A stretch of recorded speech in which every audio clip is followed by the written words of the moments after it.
Shalom jemaat Gereja Isa Al-Masih Menteng Pulo yang terkasih. Puji nama Tuhan, kita akan tetap beribadah walaupun di dalam rumah, tidak mengurangi sukacita kita.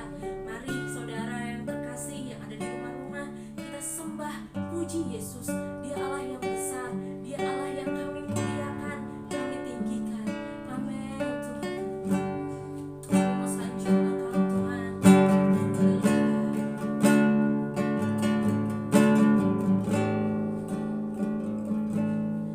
Ku sanjung Kau di tempat tinggi.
Shalom Bapak Ibu Saudara yang terkasih dalam Tuhan.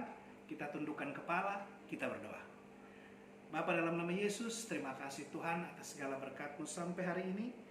Kami bisa ada sebagaimana kami ada pada hari ini semuanya bukan karena kehebatan kami, tetapi karena kasih karunia Tuhan. Kalau kami masih bisa bernyanyi memuji Tuhan, kami masih bisa mendengarkan firman Tuhan, dan kami masih bisa menjadi pelaku firman Tuhan, itu adalah anugerah bagi kami untuk memuliakan Engkau. Ajar kami untuk selalu berharap kepadamu Tuhan, dan ajar kami untuk selalu bisa menjadi berkat bagi banyak orang. Terima kasih Bapa, kami akan membahas bagian dari firman-Mu. Biarlah Tuhan berikan kami hikmat dan kebijaksanaan. Kami siap untuk menjadi pelaku firman. Dalam nama Yesus kami berdoa. Haleluya. Amin. Shalom Bapak Ibu Saudara, senang sekali kembali saya bisa kembali bertemu dengan Bapak Ibu Saudara. Walaupun kita kembali ke ibadah online. Hari Minggu lalu kita udah ibadah tatap muka. Tetapi ya pada hari ini kita kembali ke ibadah online karena gereja kita kembali kita sterilkan. Dan untuk keamanan serta protokol kesehatan yang berlaku, kita akan benar-benar membersihkan gedung gereja. Dan kita akan kembali lagi di minggu depan apabila saatnya sudah tepat.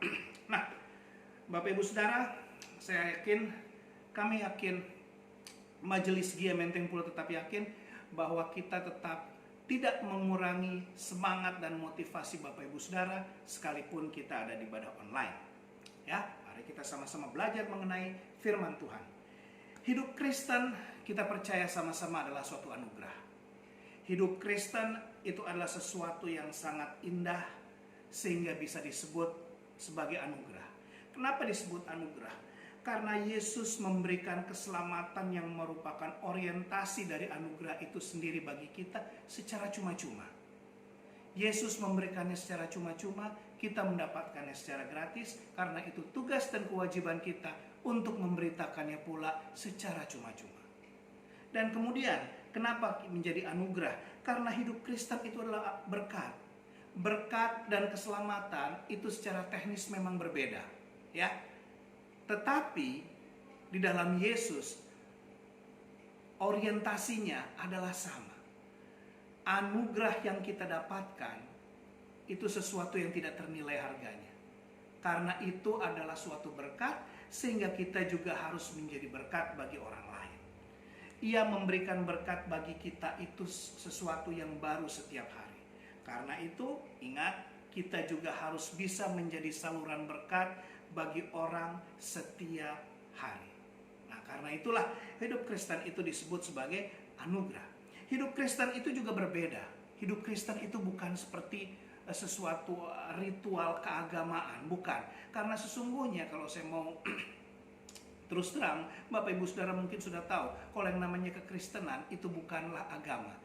Karena yang namanya agama itu adalah usaha manusia untuk bisa mencapai suatu tingkat sehingga ia bisa masuk ke dalam kerajaan sorga. Itu adalah agama. Bagaimana manusia berusaha, belajar supaya bisa masuk ke dalam kerajaan sorga. Berdamai dengan Tuhan supaya bisa masuk dalam kerajaan sorga. Tetapi yang namanya kekristenan berbeda. Kekristenan adalah Tuhan yang berusaha untuk tinggalkan sorga, masuk turun ke dalam dunia ini menjadi sama dengan manusia, menjadi berkat, menjadi saluran berkat, kemudian memberikan mukjizat, memperkenalkan mukjizat, mati di kayu salib karena memberikan apa yang kita butuhkan supaya kita bisa masuk ke dalam kehidupan yang kekal, keselamatan yang kekal, kemudian naik ke sorga setelah ia mati, ia bangkit, dan kemudian menyediakan tempat bagi Bapak Ibu Saudara dan saya di dalam kerajaan sorga. Itu namanya kekristenan. Dan kita memiliki tanggung jawab atas keselamatan yang sudah diberikan oleh Yesus secara gratis. Ya, keselamatan sudah milik kita. Tetapi ingat, kita harus bisa mengerjakan keselamatan itu. Karena Bapak Ibu Saudara dan saya bertanggung jawab atas yang namanya keselamatan yang Tuhan berikan. Nah, karena kita menyadari bahwa hidup kita ini adalah anugerah, sudah selayaknya kita tidak akan pernah lepas dari apa yang namanya ucapan syukur. Hidup kekristenan adalah anugerah. Hidup kekristenan adalah berkat. Hidup kekristenan tidak lepas dari ucapan syukur. Kenapa? Karena yang namanya ucapan syukur itu harus kita panjatkan setiap hari. Kenapa kita mengucap syukur? Karena kita telah ditebus dengan darah yang mahal. Bukan dosa kita telah ditebus, salah. Tetapi diri kita yang telah ditebus dari dosa. Diri kita yang telah ditebus dari api neraka. Diri kita yang telah ditebus dari kematian yang kekal untuk mendapatkan keselamatan yang kekal. Dan itu tidak mudah. Yesus harus mengorbankan dirinya, darahnya harus tercurah. Sehingga salib itu adalah lambang keselamatan saudara dan saya dan setiap orang yang percaya kepadanya. Dan yang kedua, kenapa kita harus selalu mengucap syukur? Karena dosa kita telah diampuni. Bapak Ibu Saudara, dosa kita telah ditanggung oleh Tuhan Yesus. Karena itu kerjakan keselamatan kita dengan baik. Keselamatan itu bisa hilang nggak Pak? Oh bisa. Apabila engkau mengkhianati Yesus. Apabila engkau menukar Yesus dengan harta kekayaan. Engkau menjual Yesus demi perempuan, demi laki-laki, demi ini, demi itu. Engkau tinggalkan Yesus. Ya, keselamatan itu bisa hilang. Tapi selama engkau setia dan engkau selalu terus memperbaharui hidupmu menjadi berkat bagi siapapun, sekecil apapun itu, sebesar apapun itu, engkau tetap memperoleh keselamatan itu. Dan yang ketiga, kenapa hidup Kristen itu tidak lepas dari ucapan syukur? Karena kita harus selalu memuliakan Allah. Nah, inilah yang akan kita bahas pada hari ini. Kita harus memuliakan Allah dengan ucapan syukur kita sebagai ungkapan rasa syukur kita. Tema kita pada hari ini kita ambil dari Mazmur 34 ayat 4. Judulnya muliakan Tuhan dan masyurkan namanya. Saya akan bacakan, Bapak Ibu Saudara bisa buka Alkitab. Mazmur 34 ayat 4. Sekali lagi Mazmur 34 ayat 4. Muliakanlah Tuhan bersama-sama dengan aku. Marilah kita bersama-sama memasyurkan namanya. Sekali lagi, muliakanlah Tuhan bersama-sama dengan aku. Marilah kita bersama-sama memasyurkan namanya. Mazmur 34 ayat yang keempat. Nah, Bapak Ibu Saudara, kemuliaan dalam perjanjian lama, karena di sini dimulai dengan kata muliakanlah Tuhan. Kemuliaan dalam perjanjian lama itu mengandung arti kemegahan yang sangat luar biasa. Kemegahan yang sudah dalam level tertinggi. Itu yang namanya kemuliaan. Kemudian dalam perjanjian baru itu berarti martabat, hormatan, pujian, dan ucapan syukur. Artinya kita harus bisa mengakui kebesarannya dan menghormatinya melalui pujian, penyembahan. Karena ia dan hanya ia yang layak dipuji, dihormati, dan disembah. Itu adalah kodrat Tuhan dan kedaulatan Tuhan yang tidak ada toleransi dan tidak bisa dipungkiri sama sekali oleh apapun juga. Ya. Nah, tugas kita adalah memuliakan dia. Walaupun kemuliaan itu memang sudah ada di dalam dirinya. Dan kemudian memasyurkan namanya. Yang namanya masyur, saudara, itu adalah sesuatu yang sangat terkenal. Sesuatu yang banyak dikenal orang. Sesuatu yang boleh kita dibilang artinya ngetop, tetapi dalam arti positif. Mother Teresa, Bunda Teresa, dia terkenal. Masyur namanya. Adolf Hitler, dia juga terkenal. Tapi tidak masyur, maaf. Karena dia bukanlah orang yang baik. Kemudian dalam Yesaya 42 ayat 8 dikatakan, aku ini Tuhan, itulah namaku, aku tidak akan memberikan kemuliaanku kepada yang lain atau kemasyuranku kepada patung.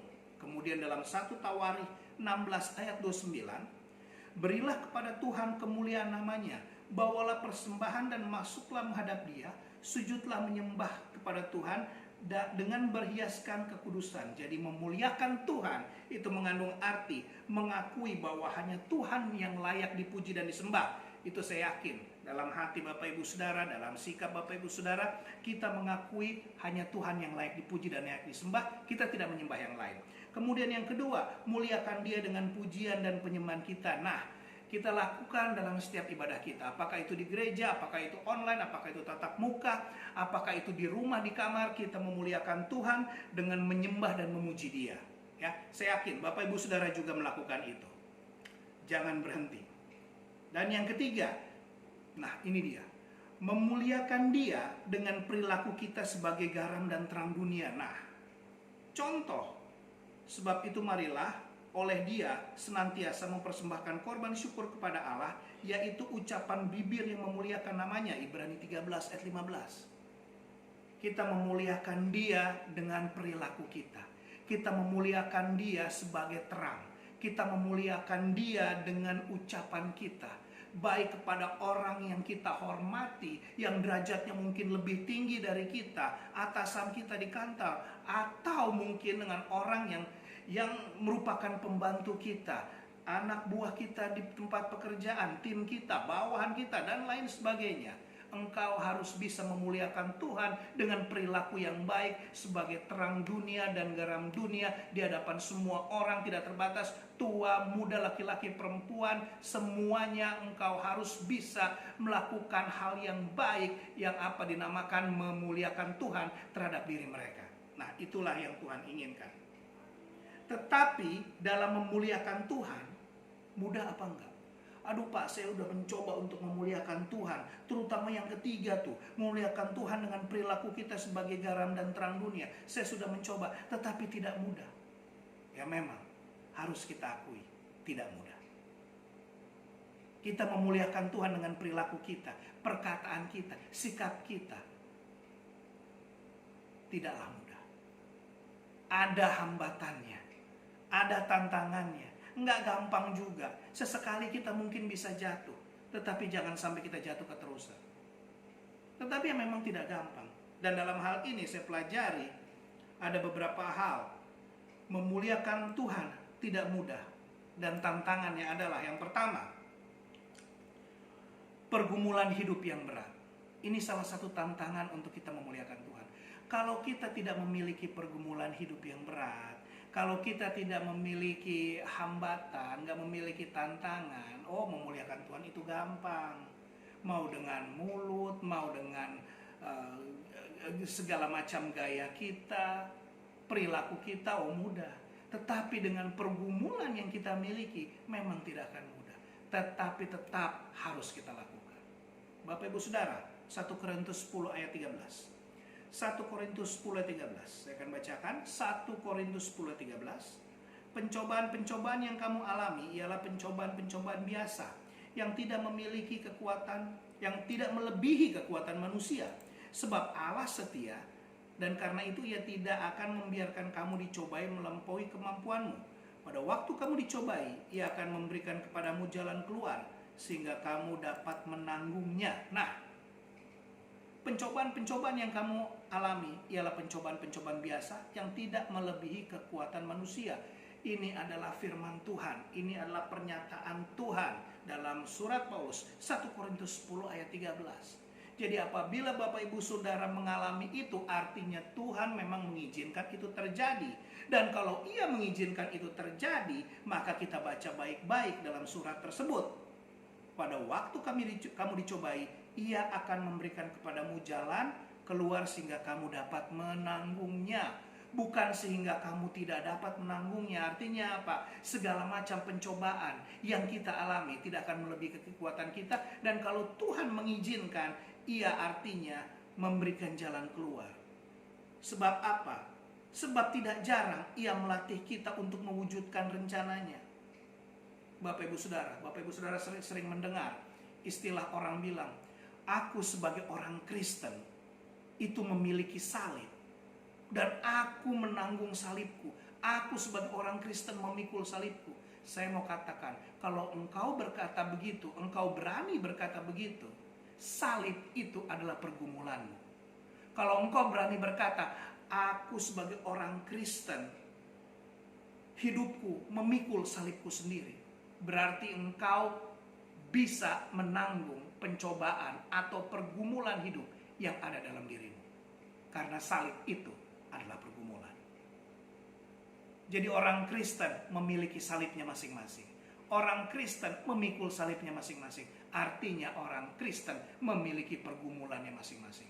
Apabila ada orang Kristen yang tidak memiliki pergumulan, artinya dia tidak memiliki salib untuk dipikul. Bagaimana caranya dia bisa disebut Kristen tidak memiliki salib untuk dipikul? Ya Tuhan Yesusnya sendiri yang Ia sembah memiliki salib yang Ia pikul. Masa Ia tidak mau memikul salibnya sendiri? Jangan sebut orang Kristen kalau takut sama pergumulan. Amin Bapak Ibu Saudara. Ya, jadi ingat, pencobaan yang kita alami tidak akan melebihi kekuatan kita, dan itu adalah biasa. Tapi berat Pak, memang. Tetapi tetap Tuhan memberikan jalan keluar pada saat kita dicobai. Ada orang-orang yang berusaha untuk menghindar dari proses Tuhan. Ada orang-orang yang selalu berusaha menghindar dari apa yang Tuhan namakan proses bentukan Tuhan. Saya mau kasih tahu, orang itu tidak akan menjadi orang yang benar. Orang itu tidak akan menjadi apa yang orang inginkan untuk menjadi berkat, yang orang-orang cita-citakan untuk menjadi pelayan Tuhan. Tidak. Selama dia tidak mau menghadapi proses yang Tuhan izinkan untuk dia kerjakan. Saya mau kasih tahu itu buat Bapak Ibu Saudara. Tetap jalani proses yang Tuhan berikan. Engkau pasti akan lulus. Dan engkau bisa menjadi hamba Tuhan yang luar biasa. Asal engkau melaluinya. Jangan menghindar. Ada banyak orang Kristen, ada banyak pelayan Tuhan yang menghindar. Apabila Tuhan masih mengasihinya, Tuhan akan terus mengejar dan memprosesnya sampai berhasil. Kalau ia menolak, maka ia akan tanggung sendiri. Seumur hidupnya, ia akan menjadi orang yang lemah. Ya. Dan yang kedua, kenapa tantangan yang berat untuk memuliakan Tuhan? Yang kedua, karena adanya kompromi dengan keinginan dunia. Nah, ini biasanya bukan pencobaan-pencobaan yang Tuhan biarkan itu terjadi, bukan, tetapi karena memang keinginan hawa nafsu duniawi manusia. Adanya kompromi dengan keinginan dunia. 1 Korintus 10 ayat 21. Kamu tidak dapat minum dari cawan Tuhan dan juga dari cawan roh-roh jahat. Kamu tidak dapat mendapat bagian dalam perjamuan Tuhan dan juga dalam perjamuan roh jahat. Harus berani berkata tidak bagi hal-hal yang bertentangan dengan firman Tuhan. Kamu tidak dapat minum cawan dari cawan Tuhan. Kenapa? Karena kamu kompromi dengan dunia. Orang yang kompromi dengan dunia, Bapak Ibu Saudara, itu sama saja dengan orang yang belum bisa bertobat. Sudahlah, korupsi gak apa-apa, kecil-kecilan kok, semuanya juga dapat kok, nanti juga bisa disumbangin buat gereja. Jangan, hati-hati Bapak Ibu Saudara. Uang yang berasal dari sesuatu yang haram, sesuatu yang berasal dari kuasa kegelapan, sesuatu yang berasal dari keinginan dunia yang bertentangan dengan firman Tuhan, itu tidak akan pernah diterima oleh Tuhan. Saudara akan tanggung akibatnya apabila saudara memberikan persembahan dari uang yang haram, uang yang tidak sesuai dengan firman Tuhan. Hati-hati. Jangan kompromi dengan dosa. Harus berani berkata tidak terhadap dosa. Yang membuat engkau jatuh dalam pencobaan itu sering, bukan karena memang Tuhan mengizinkan, tetapi karena keinginanmu, hawa nafsumu, sehingga engkau jatuh di dalam pencobaan. Dan kemudian engkau berbangga, aku jatuh dalam pencobaan. Jangan. Sesali itu, bertobat, dan berbalik dari jalan-jalan yang jahat. Itu satu-satunya cara. Ya. Jadi yang pertama, tantangannya apa? Pergumulan hidup yang berat sehingga kita tidak dapat memuliakan Allah. Yang kedua, adanya kompromi dengan keinginan dunia. Kita nggak mungkin bisa habis kita kompromi sama keinginan dunia, habis itu kita memuliakan Tuhan. Tidak mungkin. Persahabatan dengan dunia adalah musuh Allah. Demikian Alkitab katakan. Hati-hati. Yang ketiga, tantangan bagi manusia, umat percaya untuk memuliakan Tuhan. Yang ketiga, kita tidak bisa menyenangkan hati semua orang, melainkan kita bisa untuk menjadi berkat bagi semua orang. Kita nggak bisa menyenangkan hati semua orang, saudara, nggak bisa. Orang yang paling memiliki kekuasaan tertinggi, yang memiliki kedaulatan, yang memiliki tingkat level tertinggi dalam satu pemerintahan, contoh Presiden Republik Indonesia, Bapak Presiden juga tidak bisa menyenangkan hati semua orang, nggak bisa. Pasti ada aja yang membenci dia. Banyak yang memang mengasihi dia, mencintai dia, tetapi yang membenci dia juga pasti ada. Kenapa? Karena nggak bisa kita menyenangkan semua orang. Yesus waktu masih hidup dalam dunia, apakah dia menyenangkan semua orang? Tidak. Orang yang mengerti firman, yang mendengarkan firman, yang kemudian mengerti, ya senang. Orang yang mendapatkan mukjizatnya, diampuni dosanya, disembuhkan penyakitnya, ya senang. Tetapi orang-orang Farisi, orang-orang munafik, ahli-ahli Taurat, yang kedudukannya takut terancam, mereka membenci Yesus. Bahkan salah satu dari 12 murid Yesus mengkhianati dia. Kenapa? karena tidak bisa menerima kenyataan Yesus tidak sesuai dengan harapannya. Yang lainnya bisa tetapi dia enggak. Yudas Iskariot akhirnya menjual Yesus. Begitu dia menjual Yesus, dia menyesal. Menyesal, dia bunuh diri karena mungkin dia pemikirannya sederhana, dosanya terlalu berat, Tuhan udah gak bisa mengampuni saya. Akhirnya dia bunuh diri. Bapak Ibu Saudara, gak bisa menyenangkan semua orang. Harus kita ingat, tetapi kita bisa menjadi berkat bagi semua orang. Tetapi ingat juga, menjadi berkat bagi semua orang belum tentu semuanya dalam saat yang sama, tetapi bisa aja saatnya berbeda-beda. Ada yang hari ini kita bisa menjadi berkat, ada yang besok, ada yang lusa, ada yang tahun depan. Tetapi kita gak bisa menyenangkan hati semua orang. Tapi Bapak Ibu Saudara bisa menjadi berkat bagi mereka. Memuliakan Tuhan tetap harus dan wajib bagi orang percaya. Kita harus menjadi garam dan terang dunia. Tantangan yang saya bahas ini ada 3. Yang pertama tadi adalah pergumulan hidup yang berat. Yang kedua, adanya kompromi dengan keinginan dunia. Dan yang ketiga, kita nggak bisa menyenangkan hati semua orang. Itu menjadi penghambat orang percaya untuk memuliakan Tuhan. Saya mau kita terobos tantangan itu. Walaupun percobaannya berat seperti apapun, aku harus bisa memuliakan Tuhan dari mulutku, dari bibirku, dari perilakuku. Karena semua orang di dunia ini mengalami hal yang sama, yaitu pergumulan. Apalagi orang Kristen memiliki salibnya masing-masing. Dan walaupun apa yang terjadi, aku tidak akan kompromi dengan dunia kalau itu akan menghalangi aku untuk memuliakan Tuhan. Dan aku juga akan selalu ingat, aku tidak akan bisa menyenangkan semua orang. Nggak masalah. Yang penting aku bisa memuliakan Tuhan. Yang penting aku bisa menjadi berkat bagi banyak orang. Dan yang terakhir, luar biasa. Muliakan Tuhan dengan persembahan kita. Nah Bapak Ibu Saudara, saya tidak ingin memiliki pemikiran yang macam-macam. Tetapi yang namanya persembahan itu tetap harus karena sesuai dengan firman Tuhan. Ada dalam firman Tuhan, dan mau gak mau saya harus mengatakannya. Amsal 11 ayat 24. Kita buka sama-sama Amsal 11 ayat 24. Amsal 11 ayat 24. Ada yang menyebar harta tetapi bertambah kaya, ada yang menghemat secara luar biasa namun selalu berkekurangan. Bapak Ibu Saudara, jangan kita menghemat-hemat untuk Tuhan. Jangan. Apa yang bisa kita berikan buat Tuhan, kita berikan melalui persembahan kita. Seberapapun itu. Ingat, dengan hati yang ikhlas, tulus. Dan uang itu jangan uang haram. Uang itu bukan hasil pencurian, bukan hasil korupsi. Memang seberapa kaya engkau di hadapan Tuhan? Saya mau tanya. Seberapa kaya, seberapa hebat, seberapa besar? Tuhan butuh uangmu. Dia memiliki segala sesuatunya di alam semesta. Yang Tuhan inginkan kerelaan hatimu, ketulusanmu. Wah, aku punya uang segini, tapi kebanyakan buat Tuhan kasihnya separuh aja. Hatimu di mana buat Tuhan? Mau uangmu segini, mau uangmu segini, mau uangmu segini. Hatimu yang dilihat oleh Tuhan dalam memberikan persembahan. Dan berikutnya, Maleakhi 1 ayat, Maleakhi 3 ayat 10. Wah, kalau udah ayat Maleakhi ini, ya, Maleakhi 3 ayat 10 harus kita pelajari. Bawalah seluruh persembahan persepuluhan itu ke dalam rumah perbendaharaan supaya ada persediaan makanan di rumahku, dan ujilah aku, firman Tuhan semesta alam.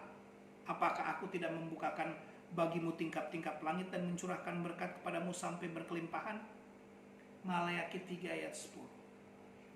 Firman Tuhan, bawalah perbendaharaan persepuluhan itu seluruhnya ke dalam rumah perbendaharaan supaya ada persediaan makanan di rumahku. Sampai Tuhan bilang, ujilah aku. Bapak Ibu Saudara yang terkasih, ini adalah firman Tuhan. Ini adalah perintah, bawalah persembahan persepuluhan. Di mana Bapak Ibu bergereja, disitulah engkau bawa. Gereja Isa Al-Masih Menteng Pulo tidak pernah secara khusus berkhotbah mengenai persembahan. Bahkan saya sendiri belum pernah berkhotbah mengenai persembahan. Paling saya hanya menyinggung ini karena memang pada ayat firman Tuhan hari ini temanya adalah memuliakan Tuhan. Tidak mungkin saya tidak memasukkan memuliakan Tuhan dengan persembahanmu. Karena itu jadilah orang Kristen yang luar biasa. Karena yang namanya orang Kristen biasa-biasa saja, nggak ada. Orang Kristen itu luar biasa. Berikan persembahanmu yang terbaik buat Tuhan. Jangan ditahan-tahan. Kata Tuhan, ujilah aku. Ingat, kalau engkau mau menguji Tuhan, siap juga diuji oleh Tuhan. Ya. Jadi kita sama-sama mengerti. Jadi orang Kristen harus bisa menjadi garam dan terang. Harus bisa memuliakan Tuhan dalam kondisi apapun. Mau pergumulan hebat, jauhi segala macam tantangan, jauhi segala macam kompromi dengan keinginan dunia, jauhi. Supaya Bapak Ibu Saudara bisa memuliakan Tuhan setiap hari. Ingat, mengaku hanya Tuhan yang layak dipuji dan disembah, memuliakan Dia dengan pujian dan penyembahan, memuliakan Dia dengan perilaku kita sebagai garam dan terang dunia, dan memuliakan Tuhan melalui persembahan kita. Seberapapun kita ada, kita berikan buat Tuhan. Dia melihat hati saudara dan saya. Karena Dia adalah Allah yang penuh kasih. Tidak pernah mengingkari janjinya. Selalu memberikan yang terbaik. Dan hidup Kristen berkat Yesus adalah anugerah. Mari kita tundukkan kepala, kita berdoa. Bapa, terima kasih. Kami telah mempelajari sama-sama bagaimana memuliakan Tuhan. Kami mengetahui tantangannya. Tapi biarlah Tuhan, kami tetap memiliki pengharapan itu dalam hati kami. Kami tahu bahwa Yesus ada bersama-sama dengan kami. Kami tahu bahwa pencobaan-pencobaan yang kami hadapi adalah pencobaan-pencobaan biasa yang tidak melebihi kekuatan kami. Biarlah itu menjadi pegangan yang kuat bagi kami dalam menghadapi pergumulan hidup kami. Terima kasih Bapak. Kami mau berdoa untuk Gereja Isa Al-Masih Menteng Pulo dan seluruh jemaat yang ada. Biarlah Engkau melindungi mereka dalam kondisi apapun. Dan Engkau berkati mereka dimanapun mereka berada. Berikan mereka segala yang mereka butuhkan. Dan kami mau berdoa untuk Ibu Titi Kasiran, untuk Hendra yang saat ini masih ada di perawatan. Tuhan, Engkau pulihkan, Engkau sembuhkan. Engkau yang memiliki tubuh mereka, jiwa mereka, kesehatan mereka, Engkau yang bentuk. Engkau adalah dokter dari segala dokter. Oleh bilur-bilur luka Tuhan Yesus di kayu salib, oleh darah Yesus yang suci, Ibu Kasiran, Hendra bisa dipulihkan. Juga mungkin Retno, Andre dengan istrinya, dengan keluarganya, Pak Kasiran juga, kami berdoa semua dipulihkan. Kami berdoa juga untuk ibunda dari Neneng pasca stroke. Tuhan pulihkan. Kau juga berikan kekuatan buat Neneng yang merawat. Dan siapapun yang butuh untuk disembuhkan, ada Tuhan Yesus yang menyembuhkan. Oleh bilur-bilur luka Tuhan Yesus di kayu salib, oleh darah Yesus, semua penyakit telah disembuhkan oleh Tuhan Yesus. Terima kasih. Tuhan, terpujilah Engkau kekal selama-lamanya. Ampuni salah dan dosa yang kami lakukan. Dan biarlah pada hari ini kami mengerti bahwa tugas dan kewajiban kami untuk memuliakan Engkau. Terpujilah Engkau kekal selama-lamanya. Pertemukan kami kembali dalam ibadah-ibadah kami selanjutnya. Dalam nama Tuhan Yesus kami berdoa. Haleluya. Amin. Tuhan Yesus memberkati Bapak Ibu Saudara. Shalom. Maju terus dalam Tuhan. Amin.